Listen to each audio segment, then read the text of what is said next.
제가 이제 말씀드릴 내용은, 어, 그, 앞으로 몇 번에 나누어가지고, 발치 즉시 식립 임플란트에 대해서, 말씀을 드리려고 합니다. 그래서 오늘은 그 첫 번째 시간으로, 구치부 쪽에 플랩리스로 하는 발치 즉시 식립 임플란트의, 식립 전략에 대해서, 좀 말씀을 드리려고 합니다. 우리가 그 발치 즉시 식립 임플란트라고 하면은 보통 이제 전치부 쪽에 여러 가지 메리트가 있고, 그래서 많은 경우에서 이제 전치부 위주로 이제 설명이 되는 경우가 많이 있습니다. 근데, 이제 처음 하시는 선생님들이나 아니면 또, 저같이 좀 경험이 있는 사람이라 하더라도, 사실 전치부는 이렇게 선뜻 하기가 여러 가지 면에서 이제 부담스러운 경우가 많이 있습니다. 그래서 개인적인 생각은 오히려 그 발치즉시 식립을 처음 접하시거나 아니면 이제 우리가 일상의 치과에서 시술하는 과정에서는 오히려 그 구치부나 소구치 쪽으로 접근을 하시는 게 조금 더 용이하게 이렇게 접근을 하실 수가 있을 거라고 생각을 합니다. 그래서 오늘은 그런 의미에서 첫 번째 시간은 구치부 쪽에서 그것도 좀 비교적 심플하게 할 수 있는 발치즉시 식립 임플란트의 구치부 쪽 위주로 설명을 좀 드리려고 생각을 하고 있습니다. 먼저 화면을 보시면 그 발치즉시 식립 임플란트의 식립 프로토콜에 대해서 제가 뭐 여러 그 포네이토라든지 스칼라의 이론을 바탕으로 한번 나름대로 그냥 재구성을 해서 다음과 같은 이렇게 프로토콜을 정해서 저는 수술을 하고 있습니다. 첫 번째로는 클래스 1 케이스로서 플랩리스 서저리와 그 다음에 심플 본 그라프트가 되겠습니다. 이 경우는 이제 주로 발치화가 캐리어스라든지 혹은 프랙처에 의해서 발치가 되면서 사벽성 골결손을 가지는, 그러니까 프레시한 익스트랙션 소켓이 되겠죠. 그리고 그 외에 이제 열개가 있다고 하더라도 인접하고 있는 그 치아 사이에 있는 인터프록시말 본의 높이가 유지가 되어서 인터프록시말 본이 남아있는 상태에서 열개가 좁은 경우가 되겠습니다. 이런 경우에는 골재소행들이 쉽게 이루어지기 때문에 플랩리스 서저리가 가능하다라는 것이죠. 그리고 두 번째 경우는 플랩을 젖혀서 수술을 하는 경우가 되겠습니다. 그렇지만 우리가 임플란트를 식립을 할 때 임플란트 주변을 셀프 컨테이닝 디펙으로 만들어 줄 수가 있는 경우에 해당되겠습니다. 그래서 이런 경우거나 아니면 셀프 컨테이닝 디펙이 어렵지만 요즘 개인적으로 많이 하고 있는 방법들이 발치와의 리치 스프리팅을 통해서 우리가 인위적으로 셀프 컨테이닝 디펙을 만들어 줄 수 있는 경우가 되겠습니다. 이런 경우에는 굳이 GBR을 하지 않고 플랩을 열기는 했지만 셀프 컨테이닝 디펙에 의해서 심플 본 그라프트를 하고 플랩을 닫는 그러한 케이스가 클래스 2 케이스가 되겠습니다. 그 다음에 세 번째 케이스는 플랩을 열어주게 되고요. 그 다음에 수술을 하고 나서 셀프 컨테이닝 디펙을 얻을 수가 없다라는 것이죠. 그러니까 본 디펙이 좀 큰 경우가 되겠죠. 이제 그런 경우에는 이제 GBR을 하게 될 텐데, 발치와에서 사실은 프라이머리 클로즈에 의한 GBR을 하기가 그렇게 만만치는 않습니다. 뭐 저도 개인적으로 벌어진 경험들도 많이 있고요. 그래서 클래스 3 케이스는 플랩을 열고 가능하면 난서버지드 GBR 형태로 가는 그런 수식이 되겠습니다. 그리고 클래스 4 같은 경우에는 이제 골 결손이 꽤 크고 그 다음에 혹은 경우에 따라서는 초기 고정을 얻을 수가 없어서 알베올라 리치 프리저베이션을 가거나 아니면은 아예 딜리트 타입의 수술로 가는 그런 케이스를 클래스 4라고 이야기를 할 수가 있겠습니다. 그리고 이제 마지막으로 클래스 5는 이제 전치부 쪽에서 수술을 하는 과정에서 이제 연조직 이식술을 동반해야 되는 케이스, 그런 경우에 여러 가지 이런 치연의 높이라든지 바이오 타입 뭐 이런 것들을 고려해서 하는 연조직 수술을 동반한 그런 전치부 수술 케이스가 클래스 5로 그렇게 분류를 하고 있습니다.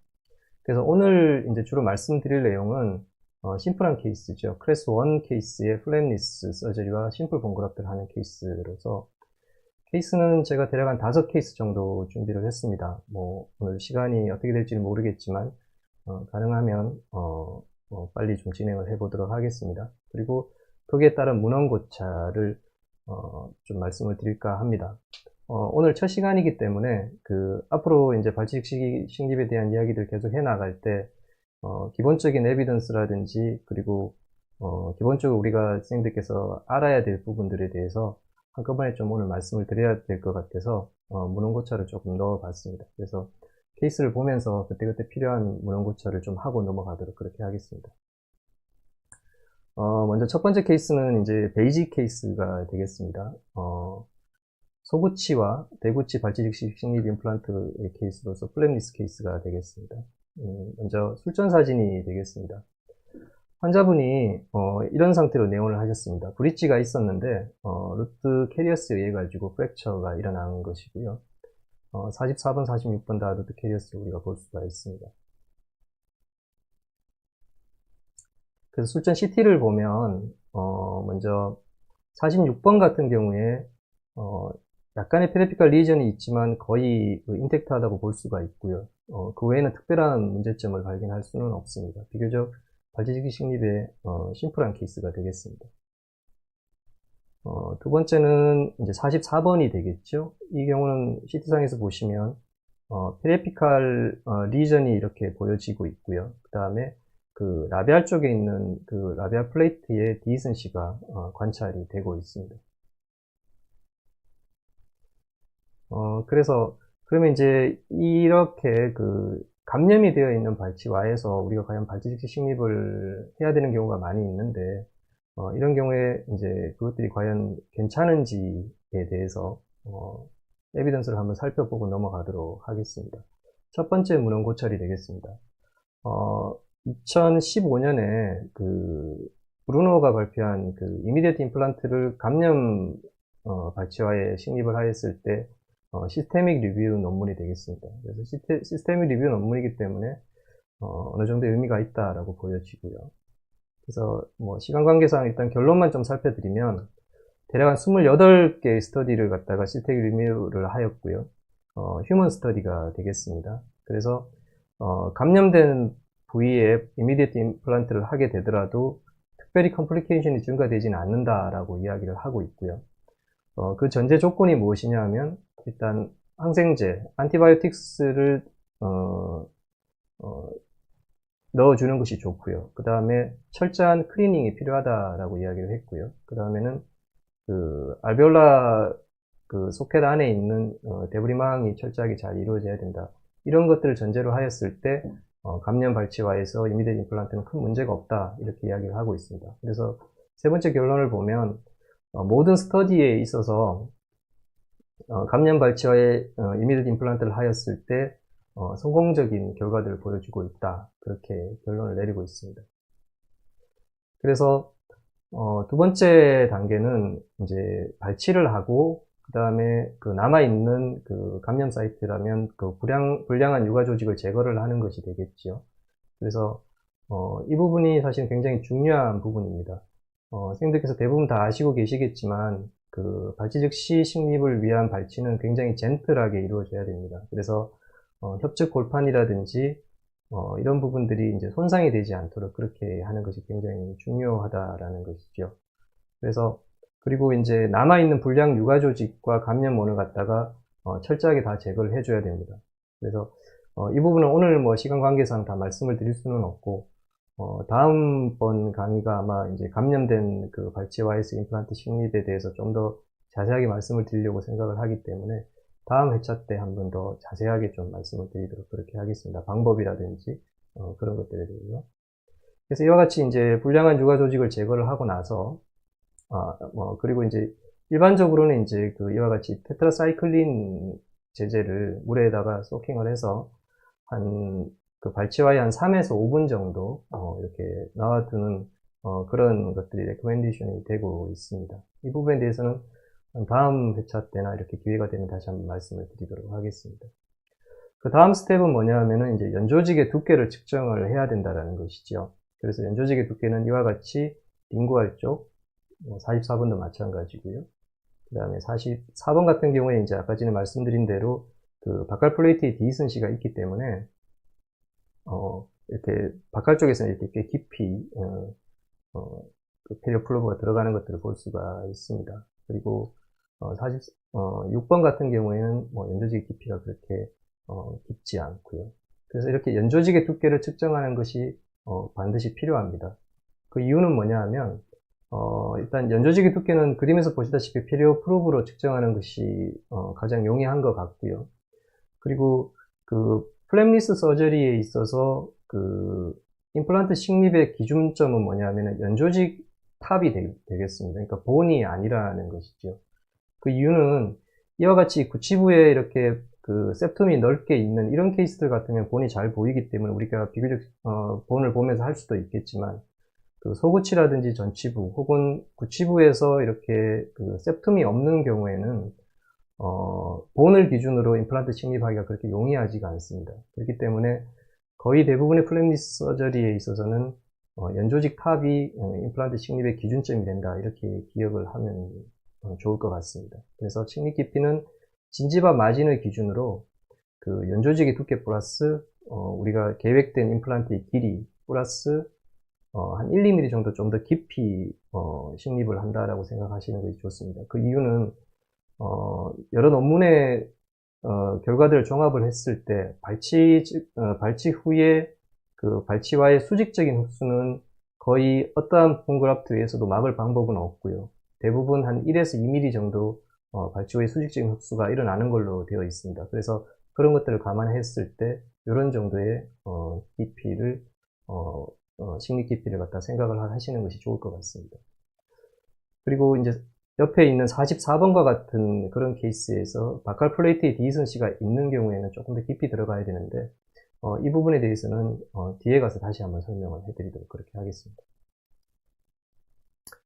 그 다음에는 이제 이렇게 연조직의 깊이와 이제 식립 깊이가 결정이 되었다면 다음 스텝은 이제 임플란트의 시작점을 부여를 해야 되겠죠. 이니셜 포인트를 잡아야 되는데 물론 대구치와 같이 이렇게 넓은 부위에서는 사실은 이렇게 할 이유는 없지만 이와 같이 소구치라든지 지금은 이제 제가 전치부 사진을 넣었습니다만은 전치부와 같이 발치와의 크기가 좀 이렇게 좁은 경우, 작은 경우에는 이와 같은 형태의 드릴링 포인트를 잡는 것들이 중요하다고 이야기를 드릴 수가 있겠습니다. 그래서 대부분 이제 구개측이나 설측에서 임플란트를 식립해야 된다라고 하는 것을 다 아시고 계실 거고요. 그래서 시작점의 포인트는 그 발치와의 탑에서 대략 한 3분의 2 지점, 하방으로 한 3분의 2 지점 정도가 드릴링 포인트를 잡기에 적당하다고 생각을 합니다. 너무 높은 경우에는, 너무 높이, 이니셜 포인트를 잡는 경우에는 이제 이것이 미끄러진다든지 그렇게 될 수가 있고요. 너무 깊이 들어가면은 잘 보이지도 않고, 그 다음에 드릴링 하기도 그렇게 쉽지가 않습니다. 그래서 한 3분의 2 지점이 적당할 거라고 생각을 합니다. 물론 이거는 이제 발치와의 상태라든지 형태, 뭐 위치 이런 거에 따라 조금 다르겠지만 대략적으로 이렇게 생각을 하시고 들어가시면 좋을 것 같습니다. 그리고 드릴링을 하실 때는 처음에 이니셜 포인트를 잡을 때는 그 이와 같이 그 렌스 바를 대략 한 15도에서 30도 정도 기울여 가지고 링구알 쪽으로 이렇게 한 2mm 이상 강하게 인덴테이션을 주시는 것이 중요합니다. 그래서 그 부분이 강하게 2mm 이상 깊이 인덴테이션이 되어져야지만 나중에 링구알 쪽에서 드릴링을 들어갈 때 미끄러진다든지 그런 것들을 어느 정도는 방지를 할 수가 있습니다. 그래서 그렇게 생각을 하시면 될 것 같고요. 그 이후에는 이와 같이 패스를 잡기 위해서 지금 여기 보시는 게 이제 그 린데만 바의 일종인데요. 저희는 이제 저희들끼리는 뭐 그냥 크리스마스 트리와 같이 생겼다고 해서 크리스마스 트리바라고 이야기를 하는데 이렇게 몸체에 드릴링을 할 수 있는 날들이 보여지는 것이죠. 이런 것들을 통해서 아까 전 이니셜 포인트에서 링구알 쪽으로 이렇게 패스를 잡아주는 이런 과정들이 소구치라든지 전치부에서는 필요하다라고 생각을 하고 있습니다.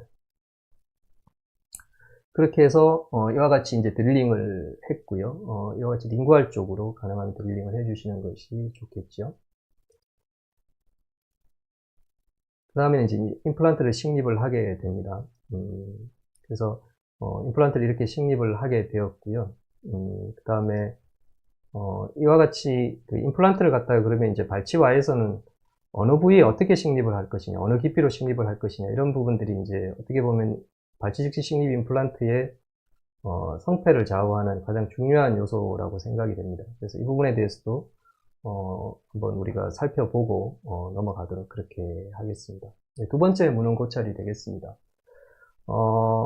문헌 고찰에 앞서서 사실은 이제 여러 가지 용어들이 좀 있기 때문에, 발치 즉시 식립 임플란트에서 쓰여지는 용어들이 있기 때문에, 그 용어들에 대해서 제가 조금 설명을 드리고 넘어가도록 하겠습니다.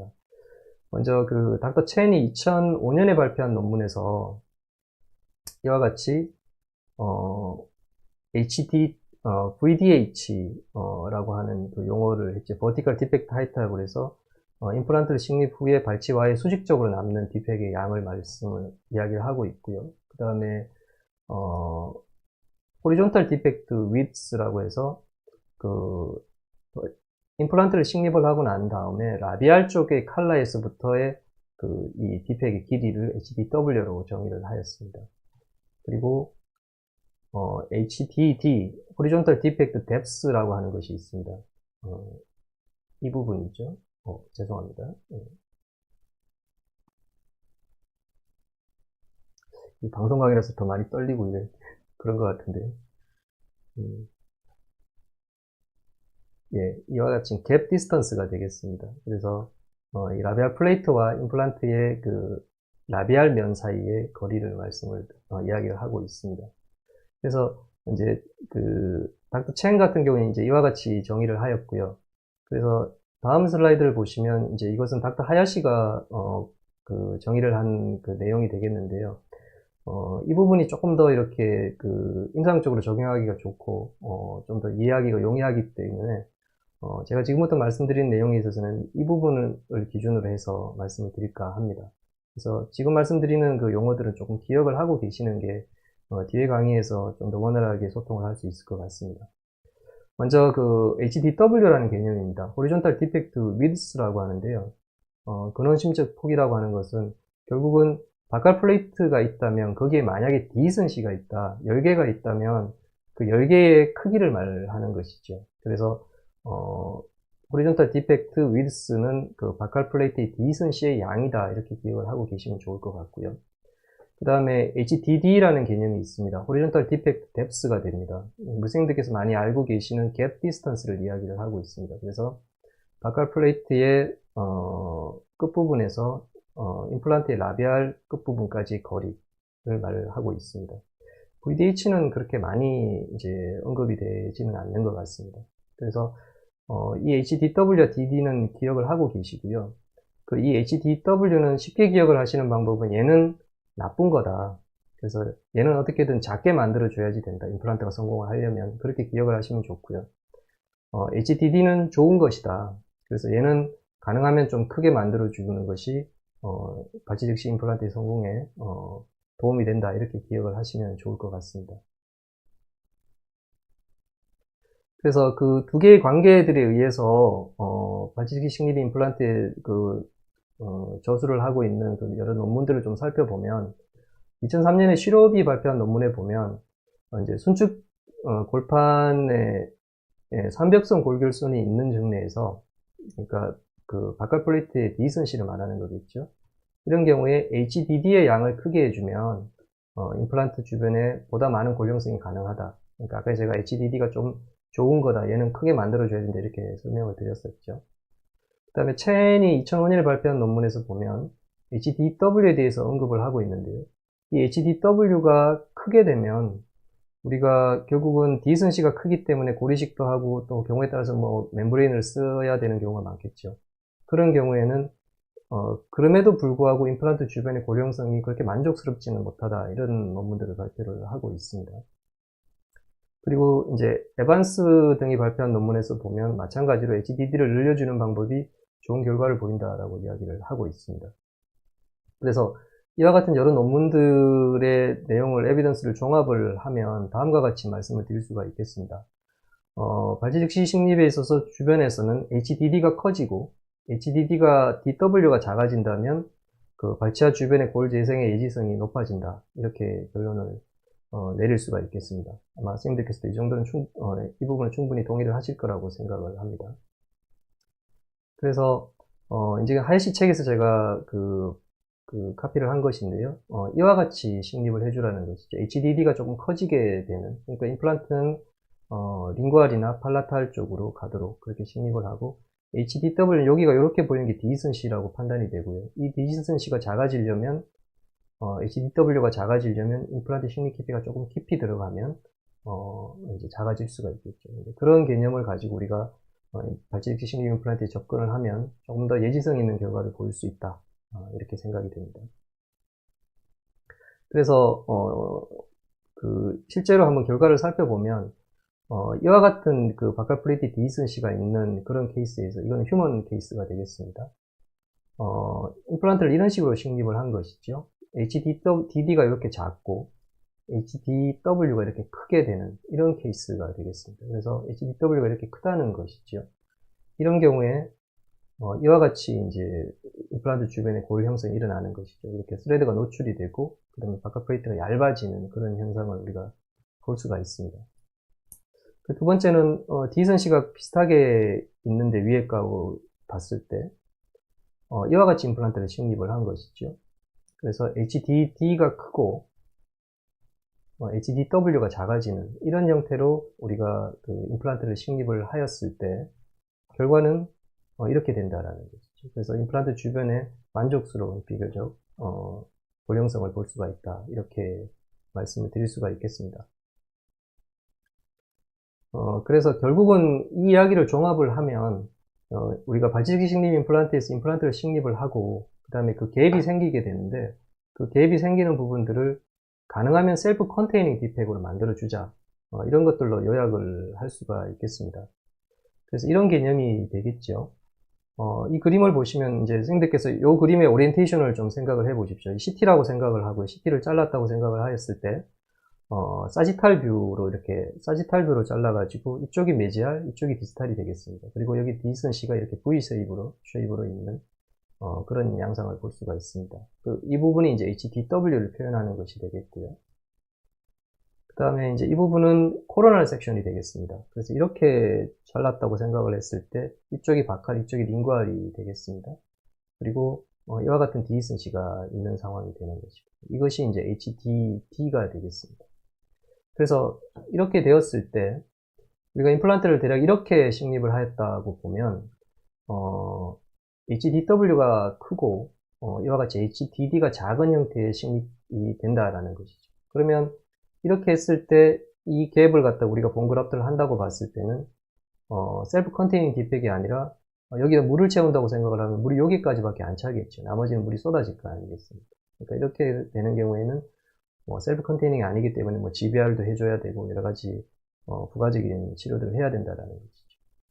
근데 이제 임플란트 식립 깊이를 조금 깊게 가지고 갔을 때 이와 같은 그러한 식립이 된다라는 것이죠. 그래서 HDW가 작아지게 되고 이와 같이 HDD가 커지게 되는 그러한 몰폴로지를 보여주고 있습니다. 이렇게 이야기를 할 수 있는 근거는 뭐냐 하면은 여러 논문을 살펴보면 HDW, 다시 말해서 바칼 플레이트의 디스턴시는 한 70에서 80% 정도에서 V-쉐입을 띈다고 합니다. 그렇기 때문에 이런 V-쉐입은 우리가 이렇게 내려오게 되면은 내려올수록 이렇게 양이 줄어들게 되겠죠. 그래서 이러한 술식의 근거가 된다라고 이야기를 드릴 수가 있겠습니다. 그래서 이와 같이 셀프 컨테이닝 디펙을 만들어주게 되는 것이 중요하다라는 것이고요. 그 다음에 그렇기 때문에 이런 것들을 종합을 하였을 때 바칼 플레이트의 디스턴시가 있는 경우를 포함해서 종합적인 이야기를 좀 드리면,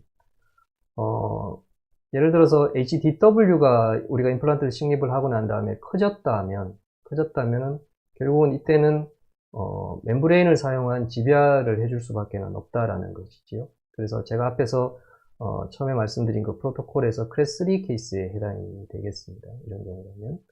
그리고 이제 HDD가 큰 경우에는 심플 본 그라프트가 되는 것이죠. 그때는 멤브레인의 사용이 필요 없는 것이고, 이때는 이제 클래스 1이라든지 클래스 2 케이스로 이야기를 드릴 수가 있겠습니다.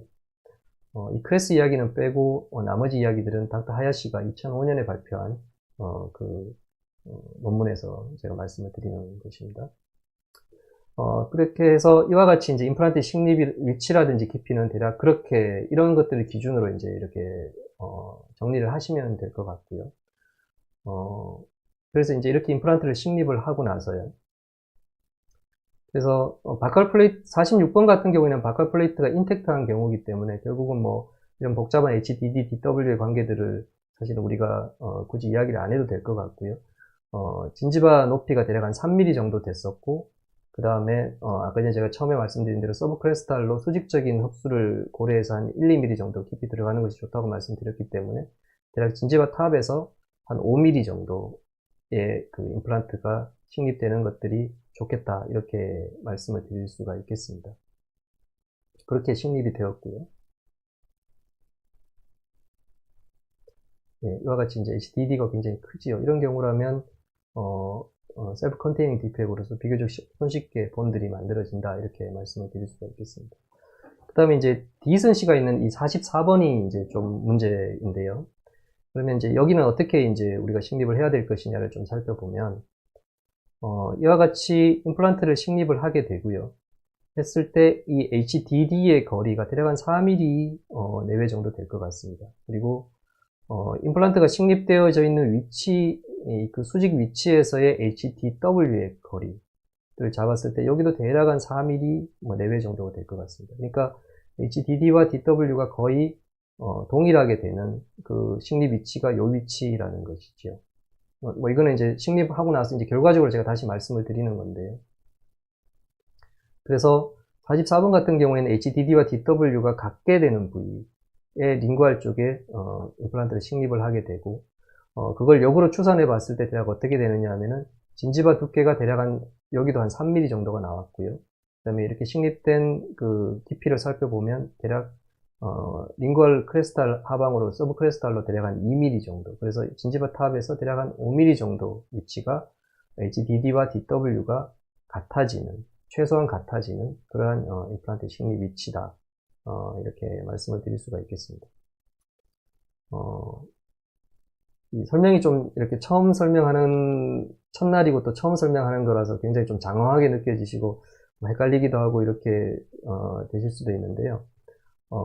한번 이해를 하시고 또 이렇게 한두 번 정도 해보시면 제가 드리는 말씀이 그렇게 어려운 이야기는 아니라고 생각이 됩니다. 그래서 그렇게 한번 사용을 해보시면 좋을 것 같고요. 그렇게 해서 임플란트는 이렇게 식립이 되었습니다.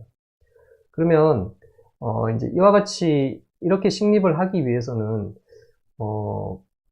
조금 더 손쉬운 방법들이 있습니다. 이건 책에 나오는 이야기는 아니고 제가 개인적으로 만들어서 쓰고 있는 방법인데요.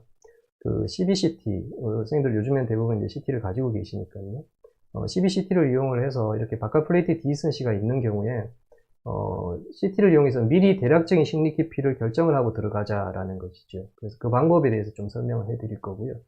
그 다음에 혹시나 이제 CT가 없으신 선생님들 같으신 경우에는 이 방법을 플랩을 열어서 이제 그 직접 보시면서 임플란트 식립 깊이를 좀 조정하면서 HDD와 DW의 양을 결정을 하시면 될 것 같습니다. 그래서 잠깐 이제 살펴보고 넘어가야 될 부분이 CBCT를 이용을 해서 식립 깊이를 결정하는 방법이 되겠습니다.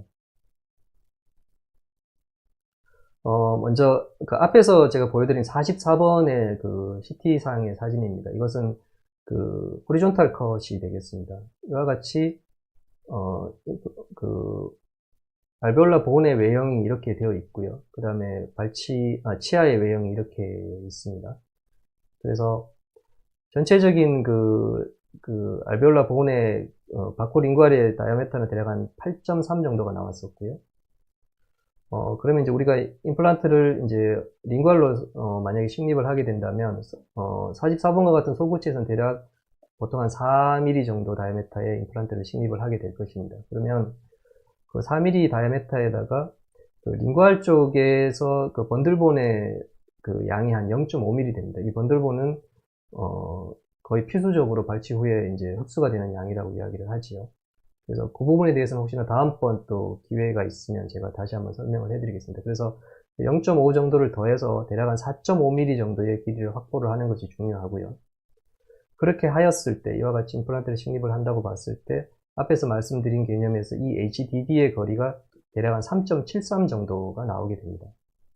그리고 이때 바칼 플레이트의 디슨씨 양인 HDW가 대략 한 3.63 정도 된다라고 측정이 되었습니다. 물론 요거는 이제 CT에 따라서 약간의 오차들은 있을 수가 있겠지만 대략 그렇게 보여진다라는 것이죠. 그러면 앞에서 말씀드린 대로 이 HDD가 HDW보다 좀 더 크게 되는 그러한 그 양상을 보여주고 있습니다.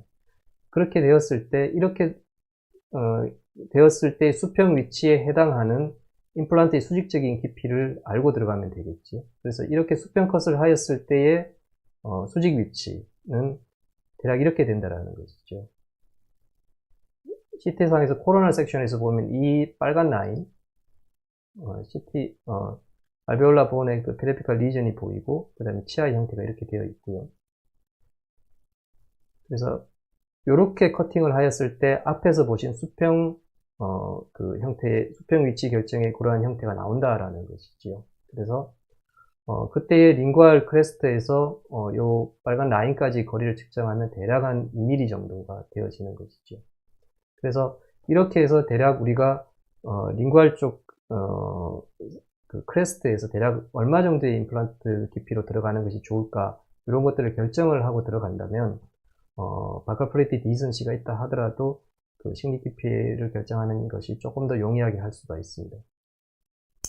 제가 이 강의를 드리면 대부분의 선생님들께서 처음에 반응은 이건 무슨 말이지? 무슨 말을 하고 있는 거지? 뭐 이렇게들 반응들을 하시는 경우도 있습니다. 근데 한두 번 이렇게 해보시고 하시면 대부분의 경우는 금방 그 이제 숙지를 하시고 수술하는데 조금씩 도움이 된다라고 이야기들 많이 하십니다. 그래서 선생님들께서 제가 지금 드리는 말씀이 당장은 조금 이해가 안 되시면은 뭐 이 방송의 다시 보기라든지 이런 걸 통해서 한번 보시면 조금 더 도움이 되지 않을까 그렇게 생각을 합니다. 시간 관계상 넘어가도록 하고요. 그렇게 해서 제가 대략 서브크레스탈로 2mm 정도 되는 그러한 그 위치에서 그 진지바 탑에서의 깊이는 대략 한 5mm 정도가 나오는 것이죠. 그래서 임플란트를 이렇게 식립을 하였고요. 그래서 일반적으로 이제 발치기 식립을 하고 나서 임플란트 인접 치아에 그 인터프록시말 본이 있다면 거기에서 대략 한 3mm 정도 위치에서 임플란트의 탑이 이제 위치하는 것들이 이상적인 식립 깊이가 되는 것입니다. 그래서 여기는 대략 한 3.5mm 정도가 나왔고요. 약간 깊게 식립되어지긴 했지만 크게 나쁘지 않다 이렇게 말씀을 드릴 수가 있겠습니다. 그리고 수로 CT상에서 봤을 때도 아까 전에 대략 한 서브크레스탈에서 2mm 정도를 계획을 하고 들어갔었는데 CT상에서 대략 한 2.28 정도의 깊이를 보여주고 있습니다. 그러니까 거의 비슷하게 이제 우리가 식립된 걸 알 수가 있겠지요. 그리고 이제 그 바칼 쪽에서는 한 3mm 정도의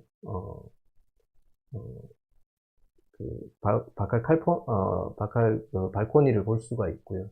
그래서 이 정도의 두께면 비교적 이제 임플란트를 감싸는데 크게 무리가 없는 그러한 본의 양이 될 거라고 생각을 합니다. 그래서 이제 44번의 식립 직후의 12CT의 형태는 이렇게 되어 있고요. 46번 같은 경우에는 바칼 플레이트가 일정하였었기 때문에 인텍트 하였기 때문에 크게 문제없이 식립이 되었습니다. 그 다음에는 이제 그 고리식재를 충전하고 또 이제 이 부분의 클로즈를 어떻게 해야 되느냐에 대해서 좀 더 설명을 해드리도록 하겠습니다. 다음 단계로 임플란트를 식립을 하였으니까 이와 같이 이제 이식재를 충전을 하게 되었습니다. 이게 옛날에 찍은 사진이라서 지금 생각 조금 아쉬운 거는 이런 그 약간의 익세스한 골 이식재들은 석션을 통해서 이렇게 석션을 해도 크게 문제는 없었을 것 같은데 이때는 그렇게 하지는 못했던 것 같고요. 그래서 고리식재는 결국은 이제 발치화가 나중에 흡수가 되기 때문에 그 발치화의 흡수에 저항하기 위해서 가능하면 잘 녹지 않고 녹더라도 조금 천천히 녹게 되는 그러한 이식재를 많이 추천들을 하고 있습니다. 그래서 이 경우에서는 이제 제노그라프트를 사용을 하였고요. 그래서 이 제노그라프트를 사용을 한 의미는 이제 혈병을 유지한다든지 그 다음에 이제 그 발치화의 볼륨을 유지하는 효과가 있다. 이렇게 말씀을 드릴 수가 있겠습니다. 이 제노그라프트를 사용했을 때 롱텀 케이스는 뒤에서 제가 다시 한번 CT로 한번 보여드리도록 그렇게 하겠습니다. 이제 그 다음에는 이제 그 수술을 마무리해야 되는 단계가 됩니다. 이와 같이 수술을 마무리를 할 때는 그 콜라 테이프를 이용한 바이오콜 테크닉을 이용을 해서 발치화 주변에 콜라 테이프를 덮고 그 다음에 그 콜라 테이프를 이렇게 떨어져 나오지 않기 위한 스테이 슈처를 이렇게 해주는 것으로서 마무리를 할 수가 있습니다. 그래서 이런 콜라 테이블을 넣고 그 다음에 스테이 슈처를 해주는 목적은 첫 번째로는 임플란트 주변의 발치와의 그 혈병을 유지하는 것이 가장 큰 목적이 되겠습니다. 두 번째는 물론 이식제가 탈락을 하지 않아야 되겠죠. 그 다음에 세 번째는 이 콜라 테이블 기준으로 상피들이 그 위쪽으로 이렇게 자라 들어오도록 하는 것을 목표로 하기 때문에 이런 세 가지 목적으로 콜라 테이블 이용을 해서 이렇게 마무리를 하는 그런 과정이 되겠습니다. 이 부분에 대해서 조금 드릴 말씀이 있기 때문에 이 부분에 대해서도 약간 에비던스를 먼저 한번 좀 살펴보도록 그렇게 하겠습니다.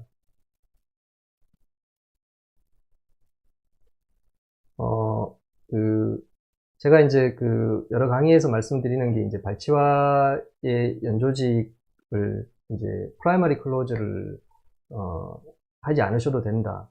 쉽게 말해서 세컨더리 인텐션에 의해서 이제 힐링을 시켜도 된다. 이제 여러 차례 말씀을 드렸는데요.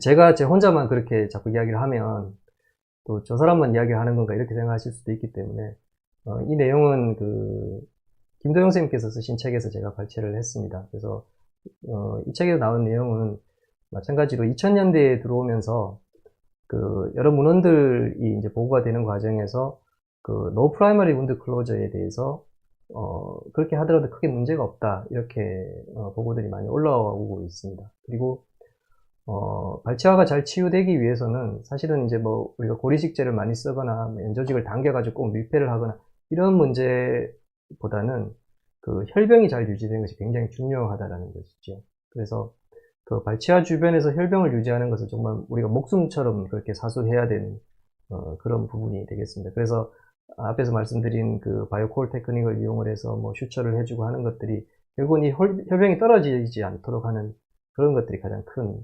목적이라고 이야기를 드릴 수가 있겠습니다. 그래서 임플란트가 이제 중요한 것이 이 러프 서피스라는 것이 중요하고요. 반드시 이와 같은 케이스에서는 러프 서피스 임플란트를 반드시 쓰셔야 되고요. 요즘에 우리가 많이 쓰고 있는 그러한 케이스들이 다 러프 서피스가 되는 것이지요. 그래서 이러한 러프 서피스의 혈병이 이렇게 기계적으로 결합을 해서 그런 것들이 발치와의 힐링을 갖다가 잘 일으키게 되는 그러한 능력이 있다 이렇게 이야기를 하고 있습니다. 닥터 코바니 같은 경우에도 이와 같이 이야기를 했습니다. 사백성 발치와에서 임플란트를 식립을 하고 그냥 아무런 처치를 하지 않았을 때 결론적으로 이야기를 드리면 고령성과 연조직 재생에서 우수한 결과를 보이고 또 이것이 개방창에 의해서 힐링이 일어났기 때문에 거의 부종이 안 일어나는 것이죠. 저도 플랩니스 발치 즉시 식립을 하였을 때는 거의 이렇게 붓거나 환자분들이 불편해 하시는 경우는 그렇게 많지는 않은 것 같습니다. 그리고 이제 뮤코진지발 정션도 잘 유지가 되고 있죠. 이 케이스도 뒤에서 다시 한번 제가 말씀을 드리도록 하겠습니다. 그래서 코바니도 이런 이야기들을 하고 있고요. 그 외에 이런 여러 논문들에서 개방창 힐링, 그러니까 프라이머리 운드 클로즈를 하지 않는 부분들에 대해서 발치 즉시 식립에서 이야기들을 하고 있습니다. 그리고 이제 제가 앞에서 말씀드린 바이오코어 테크닉은 1999년에 스칼러가 이제 처음 발표한 논문이 되겠습니다. 이 내용들이 좀 복잡하기 때문에 그림으로 이제 간단하게 좀 설명을 해드리겠습니다. 발치 즉시 식립뿐만 아니라 이제 발치와 보존술에 있어서도 적용이 될 수 있는 수식이 되겠는데요. 임플란트 식립을 하고, 그 다음에 이와 같이 이제 봉그раф트를 해주고, 그 봉그раф트를 하는 거 위에, 처음에 나온 이야기는, 콜라 테이프를 넣어주고요. 그거 덮고, 그 다음에 이제 슈처를 해주고, 그 위에 이제 티슈 시멘트를, 이렇게, 넣어주고, 그 다음에 이제 오베이트 판틱을 눌러주는 이런 수식으로, 이야기를 하였습니다. 그 이후에 이제, 요 근래에는 이제 이렇게 티슈 시멘트라든지 이런 것들, 그다음에 꼭 오베이트 판틱을 쓰지 않는 경우도 많이 있고요. 여러 가지 모디피케이션도 많이 발표가 되었습니다. 그래서 이제 우리가 이제 원 스테이지 임플란트에 적용을 해보면 이와 같이 임플란트를 식립을 하였을 때, 본그раф트를 하게 되고요. 그 다음에 이 상부에 있는 본들은 제거를 하는 것이 좋고요.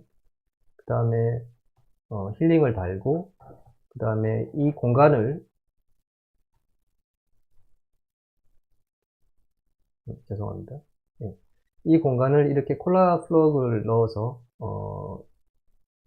닫아주고요. 그 다음에 이 위에 이제 스테이 슈처를 해줘서 콜라 플러그가 이제 넘어가지 않도록, 그렇게 떨어지지 않도록 그렇게 해주는 이런 술식이 약간 변형된 발코 테크닉이라고 이야기를 할 수가 있겠습니다.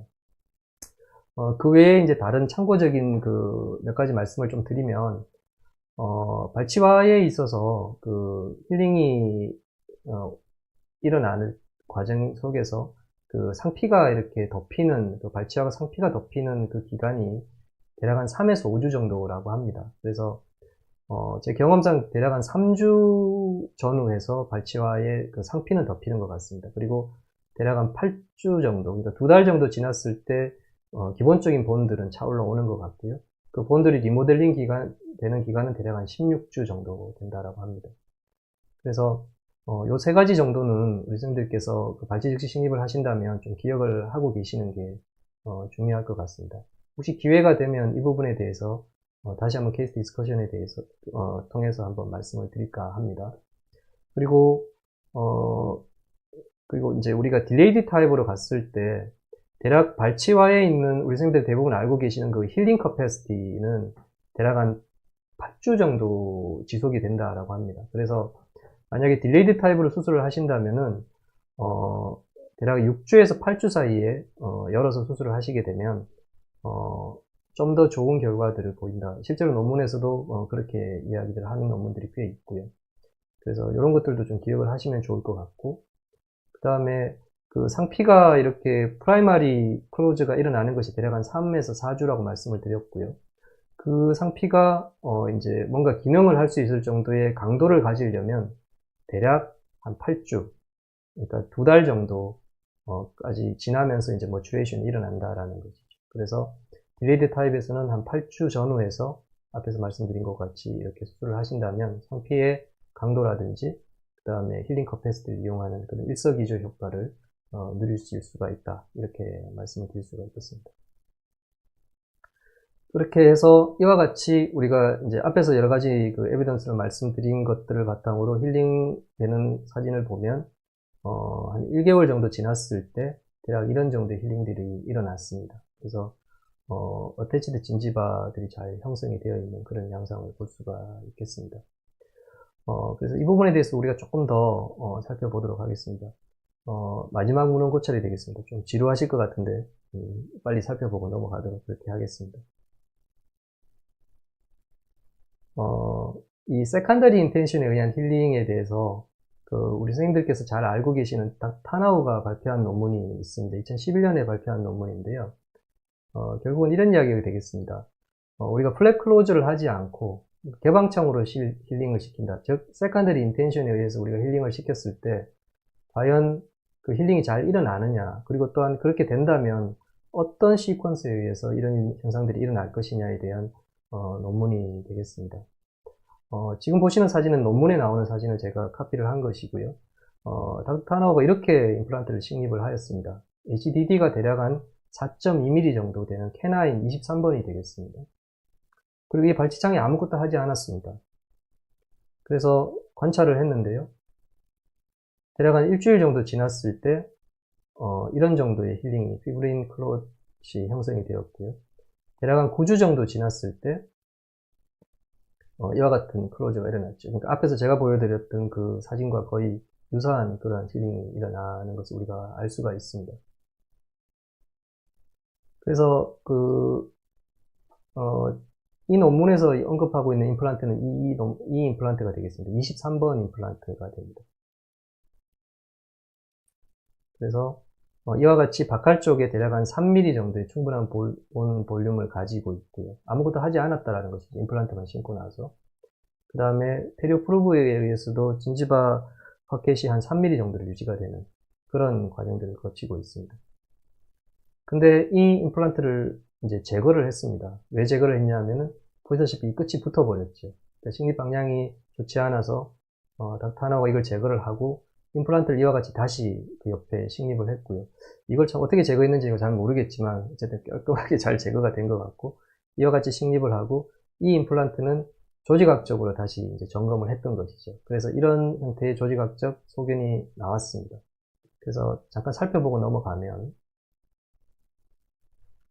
이번 A 그 존에서는 우리가 발치와 임플란트 주변에서도 바이오로직 위스가 형성되지 않습니까? 그와 같이 발치 즉시식류 임플란트에 있어서 거의 똑같은 현상이 생기는 것이죠. 그래서 정셔널 에피셀리움의 어태치먼트가 여기 형성이 되어 있고요. 그 다음에 이 B존에서도 보면, 그 다음 존인 커넥티브 티슈 존이 이렇게 정셔널 에피셀리움 하방으로 이렇게 형성되어 있는 것들을 알 수가 있다라는 것이죠. 그리고 이제 제일 중요한 C존, 퍼스트 BIC 컨택이 되겠습니다. 이 퍼스트 BIC 컨택 존도 마찬가지로 임플란트의 퍼스트 스레드에서 정상적으로 잘 일어나고 있다라는 것이죠. 그래서 이와 같이 되는 원인이 뭔가 봉그랍트도 하지 않았고 거기는 갭도 있었는데, 그런데 이제 닥터 타나우가 이야기하는 것은 뭐냐면 커넥티브 티슈, 그러니까 우리가 만약에 이걸 플랩으로 젖혀서 덮었다면 그 플랩에 있는 커넥티브 티슈에 있는 셀들이 이 본셀이 이 임플란트 주변에 도달하기 전에 상부에 있는 플랩에 의한 커넥티브 셀들이 먼저 도달할 거라고 이야기하는 것이죠. 그렇기 때문에 우리가 플랩을 이렇게 덮지 않고 그대로 놔뒀을 때는 커넥티브 티슈 셀들이 이 임플란트 주변에 도착할 그 시간보다 발치와에 있는 본 셀들이 먼저 스레드에 도착할 수가 있다라는 것이죠.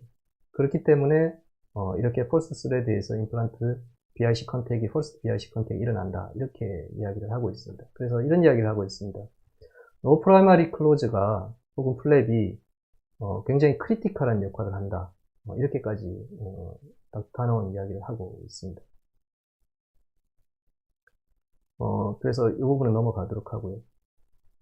그러면 이제 이렇게 하였을 때 우리 선생님들께서, 제가 이제 뭐 다른 강의라든지 이런 걸 통해서 이제 이런 말씀을 드리면 이제 제 선생님들께서 걱정하시는 것들이 뭐냐면, 그러면 감염되지 않아요? 뭐가 들어가서 문제가 생기지 않아요? 뭐 이런 이야기들을 많이들 하십니다. 뭐 저도 사실은 처음에 시작할 때는 그런 걱정을 많이 했고요. 근데 뭐 사실은 임상적으로 해보니까 이제 그런 일들은 거의 일어나지 않는다는 것들을 알고 있고요. 그럼 어떻게 해서 그런 현상들이 생기지 않을까에 대해서 논문을 찾다가 보니까 이 닥터 타나우의 논문에서 이런 이야기를 하고 있었습니다. 박테리아 컨타미네이션을 이렇게 했을 때, 박테리아 컨타미네이션에 대해서는 어떻게, 될까라고 이야기를 하였을 때, 임플란트 주변에 이제 블러드 클럿이 형성이 되고요. 그 블러드 클럿이 임플란트에 기계적으로, 메카니컬리, 붙어 있다라는 것이죠. 그래서 그런 것들이 컨타미네이션을 갖다가 방지해주는 역할도 하고, 그 다음에 상방에서 면조직에 있는 셀들이 내려오는 것들을 막아주는 역할을 같이 하고 있다. 그렇게 이야기를 하고 있습니다. 그래서 뭐 에비던스를 말씀을 드리자면 이제 이러한 배경을 가지고 우리가 개방창 힐링을 유도할 수 있다, 이렇게 말씀을 드릴 수가 있겠습니다. 비슷한 논문인데요. 플랩리스로 화학 구치부에서 수술을 하였을 때, 마찬가지로 구치부에서는 이제 갭이 커지겠죠. 그럼에도 불구하고 플랩리스 수술을 하였을 때 발치와 힐링 포텐셜을 포함을 해서 본 레벨도 잘 유지가 되고 힐링이 잘 일어났다, 이런 논문이 되겠습니다. 앞에 타나우의 논문과 앞에 보여드린 저희 케이스와 거의 맥을 같이 하는 그런 논문이 되겠습니다. 그래서 이상으로 이제 우리가 발치와의 개방창 힐링까지는 알아봤고요. 그 다음에 이제 이렇게 되면 이제 보초를 완성을 해야 되겠죠. 대략 한 ISQ 밸류에 따라 조금 다르긴 하겠지만 보통 한 3개월에서 5개월 사이에 이와 같이 보초를 완성을 하였고요. 수로 4년 임상 사진이 되겠습니다. 이와 같이 이제 거의 보초 완성 직후의 상황과 큰 차이가 없이 잘 임플란트 주변이 잘 유지가 되고 있는 것들을 우리가 알 수가 있습니다. 오히려 자연치가 이제 이렇게 폐료가 안 좋아지면서 약간 이렇게 갭이 생겨 있는 양상을 볼 수가 있습니다. 사진을 좀 살펴보면 이와 같이 임플란트 주변의 수로 4년 사진이 되겠습니다. 본 레벨 주변으로 임플란트 주변으로 본 레벨이 잘 유지가 되고 있고요. CT상으로 봐도 44번 CT를 보면 임플란트 주변에 본들이 잘 유지가 되고 있는 그런 양상들을 볼 수가 있습니다. 46번 같은 경우에도 충분한 본들이 잘 유지가 되고 있는 그런 양상을 볼 수가 있습니다. 예, 힘드시죠? 이제 케이스 하나가 끝났습니다. 오늘 그 첫 시간이라서 뭐 여러 가지 이제 그 설명과 또 뭐 선생님들께서 미리 알고 계셔야 될 부분들을 말씀을 드리다 보니까 이야기가 좀 길어졌습니다. 뒤에 케이스부터는 조금 빨리 지나갈 것 같으니까 조금만 더 참으시고 시청을 해주시면 감사하겠습니다. 두 번째 케이스는 소구치 케이스가 되겠습니다. 그 플랩리스 케이스고요. 좀 살펴보도록 하겠습니다. 제가 연수회나 뭐 다른 그 보수교육 같은 데서 많이 보여드렸던 케이스라서 선생님들께서 이렇게 보신 분들도 계실 거라고 생각을 합니다. 한번 살펴보고 넘어가겠습니다. 환자분이 이런 상태로 오셨습니다. 프랙처가 일어났고요. 45번에서 그리고 루트 캐리어스가 발견이 되어서 45번은 발치를 하기를 하였고요. 그 다음에 44번은 비교적 치아가 괜찮았기 때문에 살리는 방향으로 가도록 하였습니다. 그래서 사진을 보시면 꼭 그 염증이 아니더라도 특히 이제 그 연세가 드시면서 여자분들 같은 경우에는 이제 알베올라 본의 폭이 좁으면서 혹은 치아가 이렇게 바깥 쪽에서 이렇게 그 생성이 되어 있는 경우에 이 스캘롭이 이렇게 자연스럽게 형성되어 있는 그런 케이스들 아마 우리 선생님들께서 임상에서 많이 보셨을 겁니다. 이런 경우에도 마찬가지로 이제 결국은 임플란트를 한다면 결국은 이제 그 바깥 그 플레이트에 그 디선시가 있는 케이스에 준해서 임플란트를 식립을 하시면 될 거라고 생각을 합니다. 두 개가 이렇게 거의 그 진지바 레벨이 같았기 때문에 나중에 결과를 이제 서로 비교도 할 수 있을 것 같아서 살펴보도록 하겠습니다. 그 링구알 쪽에 식립을 하기 위해서 이제 플랩을 젖히고 드릴링을 하고 임플란트를 이와 같이 식립을 하였습니다. 이와 같이 아까 전에 말씀드린 대로 HDW가 이렇게 되고요. 그다음에 HDD가 이렇게 되는 거의 이제 크기로 봤을 때 거의 비슷한 그런 크기의 식립 레벨을 가지는 식립 깊이로 임플란트를 식립을 하게 되었습니다. 그 다음에 뭐 이렇게 해서 힐링이 일어났습니다. 대략 한 2개월 정도 힐링이 일어났을 때 사진을 보면 두 개의 진지바 레벨이 처음에는 같았었죠.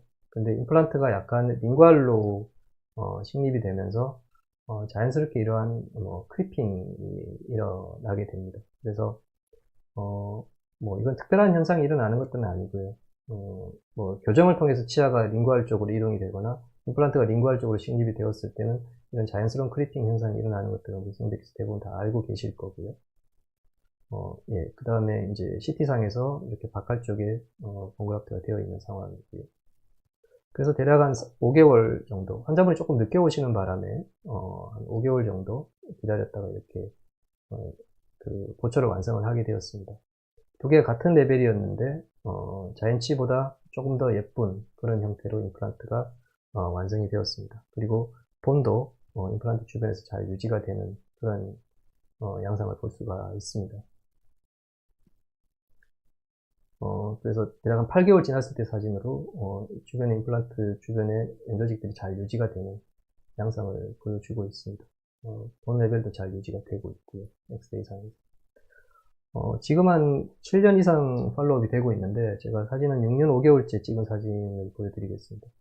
뭐 약간의 변화가 있지만 거의 그 진지바 레벨도 잘 유지가 되고 있고 특별히 임상적으로 어떤 문제를 일으키지 않는 그런 양상을 볼 수 있습니다.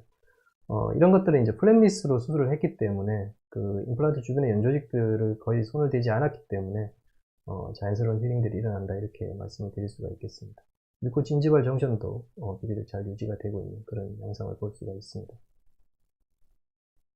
그래서 CT를 보면 대략 한 3년 3개월 정도 지났을 때 임플란트 주변의 본들이 잘 유지가 되고 있고요. 엑스레이도 6년 5개월 지났을 때 뭐 거의 처음에 보여드렸던 사진과 큰 차이가 없음을 알 수가 있습니다. 그 다음에 이제 소구치 케이스를 한번 보셨으니까 이제 대구치 케이스를 잠깐 보고 넘어가도록 하겠습니다. 심플한 케이스가 되겠습니다. 36번이 되고요.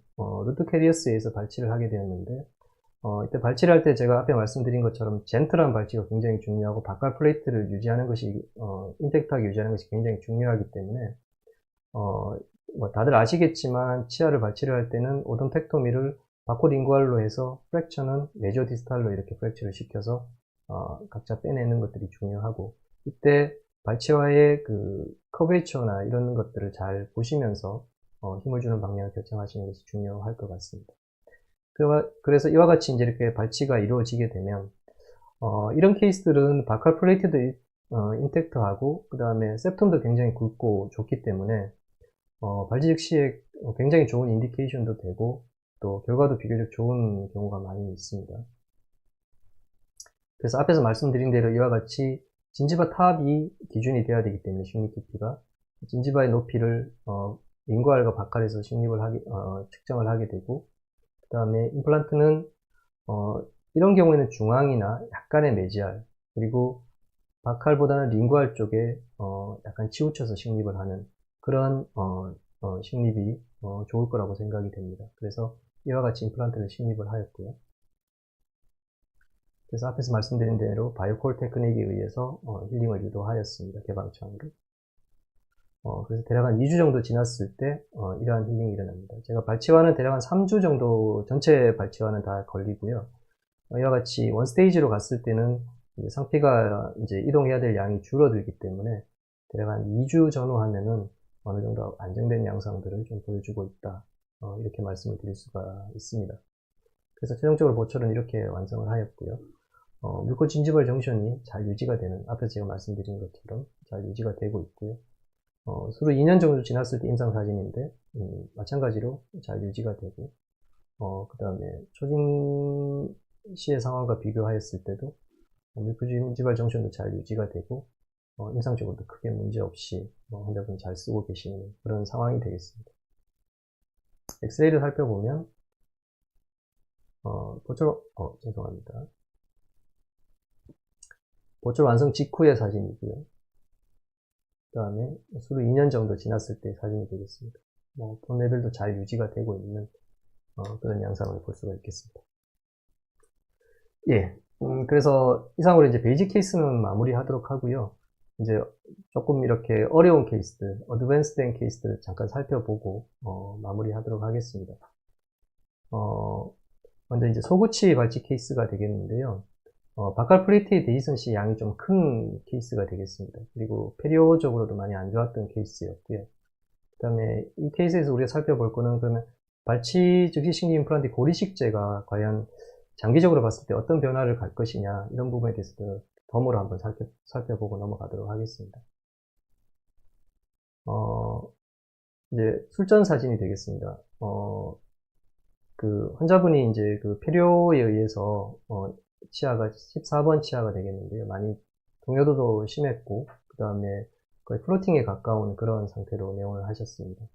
그래서 앞에서 말씀드린 그 발치와의 식립 깊이를 CT상에서 정하는 방법이나 이런 것들을 이용을 해서 임플란트를 이와 같이 식립을 하였습니다. 항상 말씀을 드리지만 플랩리스 서저리에서는 진지바 탑이 임플란트 식립 깊이를 정하는 기준이 된다, 이렇게 보시면 되겠습니다. 엑스레이를 보시면 이와 같은 상태로 환자분이 오셨습니다. 그래서 이런 케이스를 뭐 처음부터 시도하시는 건 사실 조금 어폐가 있을 것 같고요. 여러 가지 이제 상황들을 통해서 이제 좀 경험이 쌓이시고 난 이후에 시도를 해보시는 것이 좋지 않을까 싶고요. 이때 중요한 것은 이제 치아와 인접하고 있는 부분에 이런 인터프록시말 본들이 살아있다라는 것이 중요하다는 것입니다. 그래서 앞에서 말씀드린 그 CBCT를 이용한 식립 깊이를 결정하는 방법을 통해서 대략적인 식립 깊이를 정하고 들어가는 것이죠. 그래서 이 케이스에서도 대략 한 2.08 정도의 식립 깊이가 적당할 것이다 라고 예상을 하고 그걸 기준으로 임플란트를 식립을 하였습니다. 그래서 드릴링을 하고 임플란트 식립을 하고 죄송합니다. 드릴링을 하고 임플란트를 식립을 하고 이와 같이 앞에서 말씀드린 방법대로 콜라 테이블 이용을 해서 임플란트를 콜라 테이블 이용해 스테이 슈처를 해주었고요. 그래서 식립 깊이는 2mm 정도, 2mm 약간 넘는 걸 예상을 했었는데 2.7 정도 나오게 되었습니다. 그리고 이쪽에 이제 본그라프트를 제노그라프트를 사용을 해서 본그라프트를 해주게 되었고요. 식립 직후 페리피컬 사진이 되겠습니다. 그리고 이제 보철 사진이 되고요. 보철에서는 이제 중요한 것들이 기회가 있으면 혹시 다음에 말씀을 드릴 수 있을 기회가 있을지 모르겠지만 이렇게 컨케이브한 서브진지바 컨투어가 이렇게 컨케이브하게 올라가는 것들이 발치즉시에서는 중요하다 이렇게 말씀을 드릴 수가 있겠습니다. 그래서 이와 같이 최종 보철이 완성이 되었고요.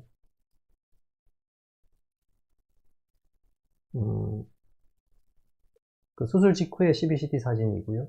그 다음에 대략 한 3개월 정도 지났을 때 CBCT 사진으로서 제노그라프트가 이와 같이 그대로 남아있는 것이죠. 그 기존에 있던 본과 그 융합되는 양상보다는 따로 떨어져 있는 듯한 그런 양상들을 보여주고 있습니다. 그 보철 직후의 사진이 되겠습니다. 그리고 대략 3개월 정도 보철을 완성을 하였고요. 그 이후에 1년 3개월 정도 팔로우업 임상 사진이 되겠습니다. 진지바, 임플란트 주변에 그 진지바들이 조금 더 이렇게 치밀해지면서 견고해지는 그런 양상을 볼 수가 있습니다. 한 3년 정도 지났을 때 좀 더 자연스러워진 그런 양상들을 볼 수가 있고, 이 부분이 이제 자연치가 이렇게 필요가 안 좋아서 이런 부분들이 이렇게 좀 깔끔하지 않다는 것들이 조금 아쉽기는 합니다만은 임플란트 주변에 비교적 괜찮은 진지바들을 볼 수가 있습니다. 그 본그라프트들의 변화 양상을 좀 CT로 한번 살펴봤는데요. 이게 이제 보철 직후의 그 제노그라프트고요. 그 다음에 여기서는 커팅이 조금 이렇게 원활치가 않아서 잘 보이진 않지만 1년 3개월 정도 지났을 때 본 그라프트 사진이고요. 2년 6개월 정도 지났을 때 본 그라프트가 이렇게 아직은 유지가 잘 되고 있습니다. 근데 자기 그 본하고는 자가골하고는 이렇게 융합되어지는 양상들은 잘 보여지진 않는 것 같다는 것이죠. 그리고 근래에 오셔서 한 6년 9개월 정도 지났을 때 사진입니다. 요 부분이 이제 제노그라프트인 것 같은데요. 6년 9개월쯤 지나니까 자가골하고 이렇게 융합되어서 원래 형태, 원래 자기 알베올라 본의 형태를 갖추어가고 있지 않겠나 그렇게 일단 예상을 해봅니다. 한 7년 정도 지났을 때 임플란트 주변에 본들이 잘 유지되고 있는 양상을 볼 수가 있습니다. 최근에 오셨을 때 찍은 사진이 되겠습니다. 한 7년 3개월 정도 지났을 때 임상 사진이 됩니다. 잇몸의 그 염증이라든지 그 치연의 대축이 약간 보이기는 하지만 임상적으로는 크게 문제없는 그런 양상들을 볼 수가 있습니다. 예, 이제 소구치 케이스를 한번 살펴봤고요. 그 다음에 이제 마지막 케이스는 이제 그 상악 구치부 케이스가 되겠습니다. 바칼 플레이트도 녹아있고 그 다음에 설측 플레이트도 녹아있는 그런 양상의 그 수술 환자분이 되겠습니다. 환자분이 이제 이런 상태로 오셨습니다. 그 잇몸도 이렇게 조금 부어 있고요. 그 다음에 그 모빌리티도 심했었고요. 그래서 사실은 이제 이 바칼 쪽에 플레이트도 녹아있고 링구알 쪽에 플레이트도 다 같이 녹아있는 그런 양상입니다. 뒤에서 CT를 보시면 아실 수가 있는데요. 개인적으로도 사실 이 케이스 같으면 좀 부담스러운 케이스였는데 이제 환자분이 치과 공포도 좀 있으셨고 그 전에 이제 반대쪽에 이제 그 발치직기 식립을 하셨기 때문에 환자분이 이제 그런 부분들에 있어서 발치직시로 했으면 좋겠다라고 이제 말씀을 하셔서 사실은 이제 여러 가지 이제 워닝을 좀 하고 그다음에 이제 수술에 들어갔던 케이스가 되겠습니다. 27번 같은 경우에는 이제 힐링 사이트였기 때문에 이렇게 자연스럽게 드릴링을 했고요. 그 26번 같은 경우에는 철저하게 이런 그 주변에 그 남아있는 그 감염된 연조직이라든지 그다음에 그 안 좋은 그런 그 데브리들은 전부 제거를 하는 것들이 굉장히 중요한 과정들입니다. 이 과정은 발치직기 식립에 감염된 사이트라면 반드시 거쳐야 될 그런 과정이다 이렇게 생각을 하시면 좋을 것 같습니다. CT상의 술전 CT를 보면 이와 같이 팔라탈과 바칼 쪽이 이렇게 녹아있는 케이스가 되겠습니다. 여기서 이제 우리가 수술을 할 수 있었던 근거는 이와 같이 이제 그 셉탈본들이 이렇게 비교적 잘 남아 있었기 때문에 가능하지 않았나 싶습니다. 27번 같으면 이와 같이 힐링이 비교적 잘 일어나 있는 힐링 사이트가 되겠습니다. 그래서 27번을 식립을 하고 그 다음에 대보리망을 한 이후에 그 임플란트를 이와 같이 식립을 하였습니다. 이때 역시 마찬가지로 HDD와 HDW의 관계들을 계산을 해서 임플란트 식립 깊이를 가지고 가는 것들이 중요하고요. 이와 같이 그 링구알 쪽이나 팔라탈 쪽에 녹아있는 케이스는 제 경험도 그렇고 지금 생각하는 바는 거의 상악구 치부에서만 할 수 있는 케이스라고 보여집니다. 혹시 기회가 되면 마찬가지로 이렇게 그 팔라탈 본이 녹아있는 그런 케이스를 한번 모아서 한번 말씀을 나눌까 하는 생각도 하는데요. 하악구 치부 같으면 링구알 쪽에서 그 본이 이렇게 녹아있을 때 이렇게 할 수 있느냐 아마 좀 힘들지 않을까 싶은 생각입니다. 왜냐하면 링구알 쪽에 그 연조직의 두께도 얇을 뿐더러 혀도 있고 하기 때문에 상악 같으면 팔라톨 쪽의 연조직의 두께도 두껍고 하기 때문에 이제 이런 것들이 가능하고 반드시 구치부라야 되겠죠. 왜냐하면 소구치나 전치부는 이 폭이 너무 좁기 때문에 그 팔라탈이나 링구알 쪽에 디센시가 있는 경우에 그 이 충분한 길이 HDD의 길이를 확보하기가 조금 힘들기 때문에 대부분 이런 케이스들은 이제 구치부에서만 가능하지 않을까 이렇게 생각을 합니다. 그래서 마찬가지로 개방창 힐링을 유도를 하고요. 그 다음에 수술 직후에 CT 사진이 되겠습니다. 그 다음에 이와 같은 힐링이 일어나게 되었고요. 그 다음에 한 달 정도 지났을 때 이런 형태의 힐링이 일어나게 되었습니다. 그리고 보철은 대략 한 5개월 정도에 완성을 하였고요. 염증이 꽤 있으셨기 때문에 염증이 빠지면서 이렇게 바깥쪽에 볼륨이 좀 줄어든 양상들을 볼 수가 있습니다. 그리고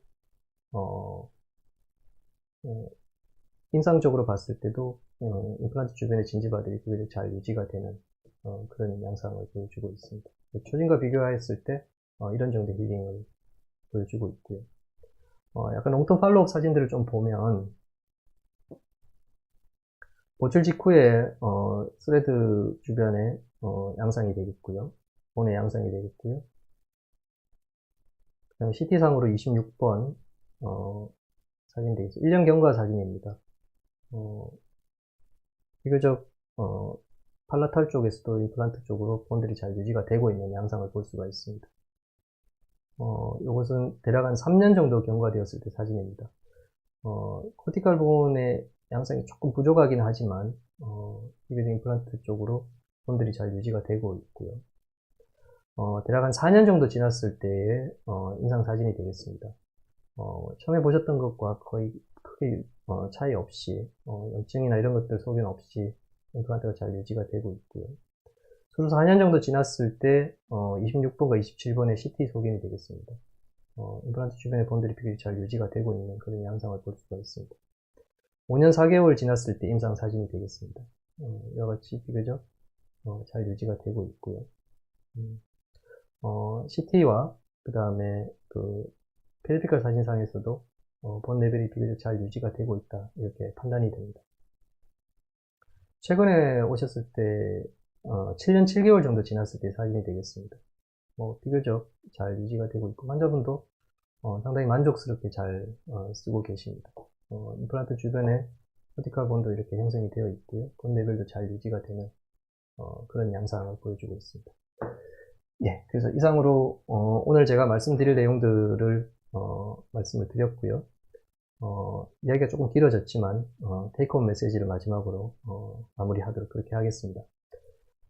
첫 번째로는 그 구치부에서 감염 발치와에서도 우리가 철저한 감염 관리가 이루어진다면은 발치식 식립에는 크게 문제가 없다 이렇게 말씀을 드릴 수가 있고요.